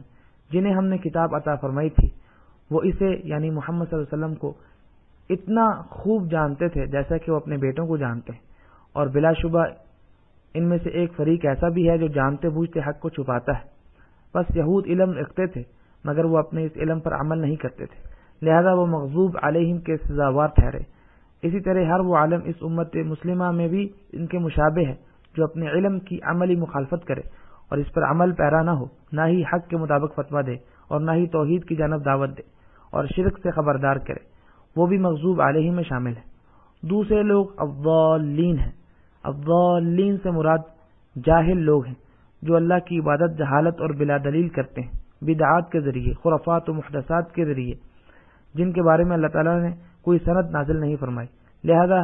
ہر خرافی، بدعتی اور محدث فی الدین یعنی دین میں ایسی نئی باتیں ایجاد کرنے والا جو اس میں پہلے نہ تھیں، سب الضالین کے تحت شامل ہیں۔ اسی وجہ سے عبداللہ بن مبارک رحمۃ اللہ علیہ فرماتے تھے، ہمارے علماء میں جو بگڑے جائیں تو اس میں یہود کی مشابہت ہے، اور ہمارے عبادت گزاروں میں جو بگڑ جائیں تو اس میں نصارہ کی مشابہت ہے، اور یہی اس آیت کریمہ کے مصداق ہے، غیر المغضوب علیہم ولا الضالین۔ حاصل کلام یہ ہے کہ توحید ہی اصل اساس ہے اور عقیدہ ہی دین میں سر کی حیثیت رکھتا ہے، تو ہم پر واجب ہے کہ ہم اس کا خصوصی اہتمام فرمائیں اور کافروں کو اس کی طرف دعوت دیں، اس طرح مرتدین کو اس کی جانب رجوع کی دعوت دیں، بصورت دیگر انہیں ان کے ارتداد کی بنا پر قتل کر دیا جائے۔ رسول اللہ صلی اللہ علیہ وسلم کا فرمان ہے، من بدل دینہ فاقتلوہ، جس نے اپنا دین اسلام تبدیل کر لیا اسے قتل کر دو۔ اور لا یحل دم امرئ الا بثلاث، السیب الزانی والنفس بالنفس والتارک لدینہ المفرق للجماعہ، کسی مسلمان کا خون بہانا حلال نہیں سوائے ان 3 صورتوں کے، شادی شدہ زانی، قتل کا بدلہ قتل، اپنے دین اسلام کو چھوڑ کر مسلمانوں کی جماعت سے الگ ہونے والا۔ اپنے دین کو چھوڑنے والا ایسا شخص مرتد اور مسلمانوں کی جماعت کو چھوڑنے والا کہلائے گا اور اسے قتل کر دیا جائے گا۔ لہذا ہمیں چاہیے کہ ہم مسلمانوں کو بھی توحید کو اس کے حقیقی معنوں میں اپنانے کی دعوت دیں۔ یہ ہرگز بھی کافی نہیں کہ ہم انہیں یہ کہتے ہوئے چھوڑ دیں کہ یہ تو پہلے ہی مسلمان ہیں، بلکہ یہ واجب ہے کہ ہم انہیں صحیح عقیدہ بیان کریں، انہیں اس کی تعلیم دیں، پڑھائیں، یاد کروائیں اور انہیں ان چیزوں کے بارے میں بتائیں جو اس صحیح عقیدے میں خلل کا باعث ہوتی ہیں، جیسے شرک اکبر و اصغر اور بدعات و خرافات، تاکہ وہ اسے اجتناب کر سکیں، کیونکہ اگر وہ ان سے واقف نہ ہوں گے تو لامحالہ ان میں ملوث ہو جائیں گے۔ بس بعض لوگ یہ کہتے ہیں کہ مسلمانوں کی اولاد دراصل ماحول اور فطرت کی اولاد ہے، یہ توحید کی دعوت دیے بغیر بھی مسلمان ہی ہیں، اسی وجہ سے انہیں مدارس میں ارکان اسلام و ایمان اور ارکان توحید وغیرہ کی تعلیم دینے کی کوئی ضرورت نہیں۔ آپ جان لیں کہ ایسا کہنے والا گمراہ گر ہے جو مسلمانوں کو گمراہ کرنا چاہتا ہے، العیاذ باللہ۔ اگر ہم انہیں اس کی تعلیم نہیں دیں گے تو وہ دین اور اللہ تعالیٰ کی عبادت کے بارے میں کیسے جان پائیں گے؟ ظاہر بات ہے کہ پھر وہ جاری و ساری عادات یا رسم و رواج ہی سے دین حاصل کریں گے۔ انا وجدنا آباءنا علی امۃ وانا علی آثارہم مقتدون، ہم نے اپنے باپ دادا کو ایک راہ پر اور ایک دین پر پایا اور ہم تو انہی کے نقش قدم کی پیروی کرنے والے ہیں۔ ہم ایسے لوگوں کو کہیں گے کہ بالکل نہیں، ایسا نہیں ہو سکتا، بلکہ ہم پر واجب ہے کہ ہم دین کو علم اور صحیح عقیدے اور معرفت کے ساتھ حاصل کریں۔ اللہ تعالیٰ کا فرمان ہے، فَاعْلَمْ أَنَّهُ لَا إِلَٰهَ إِلَّا اللَّهُ وَاسْتَغْفِرْ لِذَنبِكَ وَلِلْمُؤْمِنِينَ وَالْمُؤْمِنَاتِ۔ اے نبی، آپ جان لیں اور اس بات کا علم حاصل کریں کہ بے شک اللہ تعالیٰ کے سوا کوئی معبود حقیقی نہیں، اور اپنے گناہوں کی بخشش مانگا کریں، اور مومن مردوں اور مومن عورتوں کے حق میں بھی۔ فرمایا فعلم، علم حاصل کرو، یعنی قول اور فعل سے پہلے علم حاصل کرنے کا حکم ہوا۔ اللہ تعالیٰ کا ایک دوسری جگہ فرمان ہے، وَلَا يَمْلِكُ الَّذِينَ يَدْعُونَ مِن دُونِهِ الشَّفَاعَةَ إِلَّا مَن شَهِدَ بِالْحَقِّ وَهُمْ يَعْلَمُونَ، جنہیں یہ لوگ اللہ تعالیٰ کے سوا پکارتے ہیں وہ شفاعت کرنے کا اختیار نہیں رکھتے، ہاں مستحق کے شفاعت وہ ہیں جو حق بات کا اقرار کریں اور انہیں اس کا علم بھی ہو۔ شہیدہ بالحق یعنی لا الہ الا اللہ، اللہ کے سوا کوئی معبود حقیقی نہیں کی گواہی دے، وہم یعلمون یعنی اس کلمے کے معنی مفہوم کو اچھی طرح سمجھتا بھی ہو۔ اب اگر انہیں نہ اس کی تعلیم دی جائے، نہ صحیح عقیدے پر مشتمل کتب پڑھائی جائیں اور نہ ہی انہیں یاد کیا جائے تو وہ اس کی معرفت کیوں کر حاصل کر پائیں گے؟ یہ کافی نہیں کہ اس کے معنی مفہوم کی معرفت، اس کی عملی تطبیق اور اہل توحید سے محبت اور دشمنان توحید سے نفرت کیے بغیر بس زبان سے کہو لا الہ الا اللہ۔ بس عقیدہ ہی ہمارے دین کی اساس ہے اور یہی ہماری شریعت کا اصل قاعدہ ہے۔ صحیح عقیدے کے بغیر کوئی عمل قبول نہیں، اگرچہ کتنے ہی زیادہ اعمال ہوں۔ اللہ تعالیٰ نے ان کافروں اور مشرکوں سے متعلق فرمایا جو عقیدہ صحیح کیے بغیر عمل کرتے ہیں، وَقَدِمْنَا إِلَى مَا عَمِلُوا مِنْ عَمَلٍ فجعلناه هباء منصورا، اور انہوں نے جو اعمال کیے تھے ہم نے ان کی طرف بڑھ کر انہیں پراگندہ ذروں کی طرح کر دیا۔ ہوا یعنی غبار جو سورج کی شعاع پڑنے پر نظر آتی ہے۔ کافروں کے اعمال یوم قیامت غبار کی مانند اڑا دیے جائیں گے، کیونکہ ان کی بنیاد صحیح عقیدے پر نہیں رکھی گئی۔ اللہ تعالیٰ فرماتے ہیں والذین کفروا اعمالهم کسراب بقیعۃ یحسبه الظمآن ماء حتى اذا جاءه لم يجده شيئا ووجد الله عنده فوفاه حسابه واللہ سریع الحساب۔ اور کافروں کے اعمال مثل اس چمکتی ہوئی ریت کے ہیں جو چٹیل میدان میں ہو، جسے پیاسا شخص دور سے پانی سمجھتا ہے، لیکن جب اس کے پاس پہنچتا ہے تو اسے کچھ بھی نہیں پاتا۔ ہاں، اللہ تعالیٰ کو اپنے پاس پاتا ہے جو اس کا حساب پورا چکا دیتا ہے۔ اللہ تعالیٰ بہت جلد حساب کرنے والا ہے۔ ایک پیاس سے مرتے شخص کی کیا حالت ہوگی جب وہ پانی کے قریب پہنچے مگر محض سیراب ہو، وہاں کچھ نہ پائے۔ یہی حالت کافر و مشرک کی ہوگی العیاذ باللہ جب وہ بروز قیامت آئے گا اور اسے نیکیوں اور اعمال صالحہ کی اشد ضرورت ہوگی مگر وہ کچھ نہ پائے گا۔ اللہ تعالیٰ فرماتے ہیں مثل الذین کفروا بربهم اعمالهم کرماد اشتدت به الريح في يوم عاصف لا يقدرون مما كسبوا على شيء ذلك هو الضلال البعید۔ ان لوگوں کی مثال جنہوں نے اپنے رب سے کفر کیا، ان کے اعمال کی مثال اس راکھ کی ہے جس پر تیز ہوا آندھی والے دن چلے۔ جو بھی انہوں نے کیا اس میں سے کسی چیز پر قادر نہ ہوں گے، یہی دور کی گمراہی میں ہے۔ یہ قرآن مجید میں کافروں کے اعمال کی مثالیں بیان ہوئی ہیں کیونکہ وہ اصل اساس اور بنیاد یعنی عقیدے پر قائم نہیں تھے۔ لہذا عقیدے کا معاملہ نہایت ہی اہمیت کا معاملہ ہے۔ کسی مسلمان کے لیے جائز نہیں کہ وہ اس میں تساہل برتے یا اسے حقیر جانتے ہوئے اس کی شان میں کمی کرتے ہوئے یہ کہے کہ دیکھو لوگ سود، بے پردگی، زنا میں ملوث ہو رہے ہیں اور تم توحید کر رہے ہو۔ بالکل، ہم یہ مانتے ہیں کہ یہ معاصی گناہ ہیں، یہ معاصی ہیں، لیکن یہ لوگ اس چیز میں ملوث ہیں جو ان سے کئی گنا بڑھ کر ہے، یعنی اللہ تعالیٰ کے ساتھ شرک کو کفر کرنا۔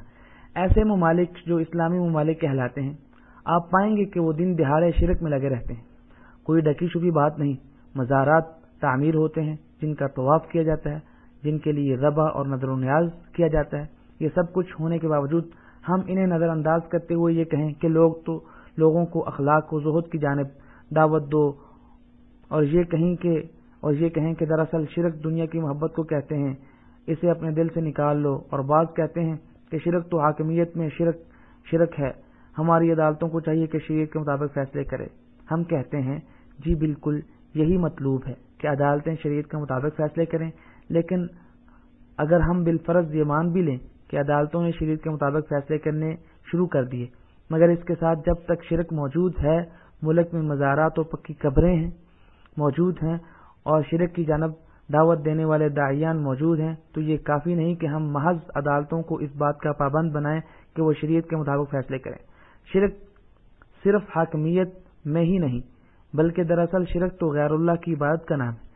جس میں حاکمیت بھی شامل ہو جاتی ہے۔ رسول اللہ صلی اللہ علیہ وسلم اگر مشرکین سے فرماتے کہ چلو ہم متحد ہو جاتے ہیں کہ جاہلیت کے جو قوانین اور فیصلے ہیں اسے چھوڑ کر شریعت کے مطابق فیصلے کریں، البتہ ہر کوئی اپنے اپنے دین پر قائم رہے، یہ ہرگز بھی دین نہیں ہو سکتا اور نہ ہی اس سے ملت کو استقامت حاصل ہو سکتی ہے۔ آخری بات یہی ہے کہ ہم سب پر واجب ہے کہ ہم اس اہم ترین معاملے کو جانیں، اس کا خصوصی اہتمام کریں، اس کی تعلیم دیں، سب سے پہلے اپنی اولاد اور اپنے بھائیوں کو اس کی تعلیم دیں، اس کا شوق پیدا کریں۔ اسی طرح مدارس، سکولوں، کالجوں، یونیورسٹیوں، جامعات اور مساجد میں توحید سے بھرپور سلیبس مناہج مقرر کریں، ساتھ ہی اپنے گھروں اور دروس کی اسی پر تعمیر نو کریں۔ یہی صحیح اساس و بنیاد ہے، اور جو کچھ بھی اس کے علاوہ ہے وہ اسی کتابیں اور اس کے مکملات میں ہے۔ اسی لیے ہم تصحیح عقائد اور اس پر خصوصی توجہ دینے، اس کا علم حاصل کرنے، اس کی تعلیم دینے، اس پر کتب اور رسائل تالیف کرنے کی طباعت، نشر و توزیع کرنے پر زور دیتے ہیں۔ پھر جو دیگر دینی اوامر اور شریعت ہے جو اس کے بعد اس کے تابع ہوتی ہے، اللہ تعالیٰ سے دعا ہے کہ ہمیں اور آپ کو حق کی معرفت، اس پر عمل اور اس کی جانب دعوت دینے کی توفیق عنایت فرمائے۔ اعوذ باللہ من الشیطان الرجیم بسم اللہ الرحمن الرحیم والعصر ان الانسان لفی خسر الا الذین آمنوا وعملوا الصالحات وتواصوا بالحق وتواصوا بالصبر۔ میں پناہ مانگتا ہوں اللہ تعالیٰ کی شیطان مردود کے شر سے۔ میں پڑھتا ہوں اللہ تعالیٰ کے نام سے جو عمومی اور خصوصی رحمت والا ہے۔ زمانے کی قسم، بے شک انسان خسارے میں ہے سوائے ان کے جو ایمان لائے اور نیک عمل کیے اور حق بات کی وصیت کی اور صبر کی وصیت کرتے رہے۔ میں اللہ تعالیٰ سے اپنی، آپ کی اور تمام مسلمانوں کی ہر قسم کے گناہوں سے بخشش کا سوال کرتا ہوں۔ اس سے استغفار کیجئے، بے شک وہ غفور الرحیم ہے۔ اور درود و سلام ہو ہمارے نبی محمد صلی اللہ علیہ وسلم، آپ کی آل اور تمام اصحاب پر۔